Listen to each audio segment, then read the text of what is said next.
السلام عليكم.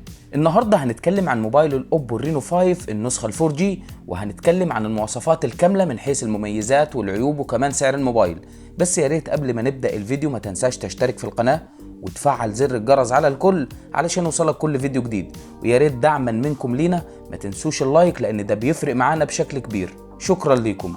مبدئيا كده هنتكلم من حيث تصميم ظهر الموبايل. هنا التصميم بيجي من البلاستيك من مادة البولي كربونايت مع وزن الموبايل الخفيف جدا اللي بيوصل ل 171 جرام مع سمك ونحافة الموبايل اللي بيوصل ل 7.7 مللي. فعلا هنا الموبايل بيكون متميز وشيك جدا معاك.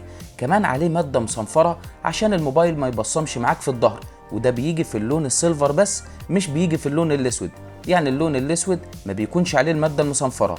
كمان الموبايل بيدعم تركيب شريحتين اتصال من نوع نانو مع إمكانية تركيب كارت ميموري زيادة مساحة تخزين. من وجهة نظري هنا التصميم هيكون ضمن أفضل الموبايلات لسنة 2021. أما من حيث شاشة الموبايل، الشاشة هنا بتيجي من نوع أموليد بمساحة 6.4 بوصة بجودة فول اتش دي بلس بدقة 1080 في 2400 بكسل بمعدل كثافة بكسلات 410 بكسل لكل بوصة. هنا أبعاد العرض بتكون معاك 20:9 علشان تقدر تشوف بمحتوى أكبر من مشاهدة الفيديوهات أو استخدام الألعاب. كمان هنا الموبايل بيدعم معدل التحديث 90 هرتز واللي هتلاحظه بشكل كبير جدا أثناء التصفح أو الانتقال، مع بصمة الموبايل اللي هتكون مدمجة في الشاشة وأدائها بيكون متميز جدا أثناء الاستخدام. خلينا أقدر أقول لك هنا إن السوفت وير لشركة أوبو بيكون متميز فعلا، وبتقدر تستخدم الموبايل بدون تهنيج سواء في استخدام الألعاب أو التصفح عموما، وده بيرجع لاستقرار السوفت وير دايما لشركة أوبو. أداء الموبايل في المكالمات بيكون ممتاز جدا ومفيهوش أي مشاكل، وتقدر تعتمد عليه اعتماد كلي. كمان هنا من حيث الأداء والمعالج، فالمعالج بيجي من شركة كوالكوم سناب دراجون 720 جي بدقة تصنيع بتوصل معاك ل 8 نانومتر. فعلا هنا الموبايل بيقدم أداء ممتاز جدا أثناء استخدامك للألعاب، وعن طريق الهايبر بوست أو الجيم بوست بتقدر توصل للعبة بابجي ل 60 فريم. فعلا موبايل الأوبو رينو 5 بيقدم أداء ممتاز جدا سواء في استخدام الألعاب أو معالجة الصور. طبعا الموبايل هنا بيجي ب4 كاميرات خلفية، والأساسية اللي بتكون بدقة 64 ميجا بكسل. أداء الكاميرا الخلفية الأساسية اللي بتوصل دقتها ل 64 ميجا بكسل بتكون ممتازة جدا معاك سواء في الإضاءة العالية أو الإضاءة القليلة، وده طبعا بيرجع لاستقرار السوفت وير زي ما قلت في البداية. وكمان هنا الموبايل بيقدر يصور فيديوهات للكاميرا الخلفية بجودة ال 4K.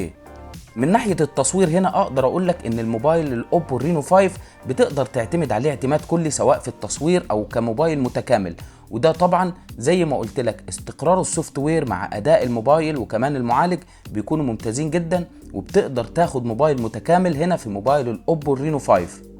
والميزة كمان ان الكاميرا الامامية بتوصل بدقة 44 ميجا بكسل واللي هتقدر تلاحظها باختلاف اي موبايل تاني.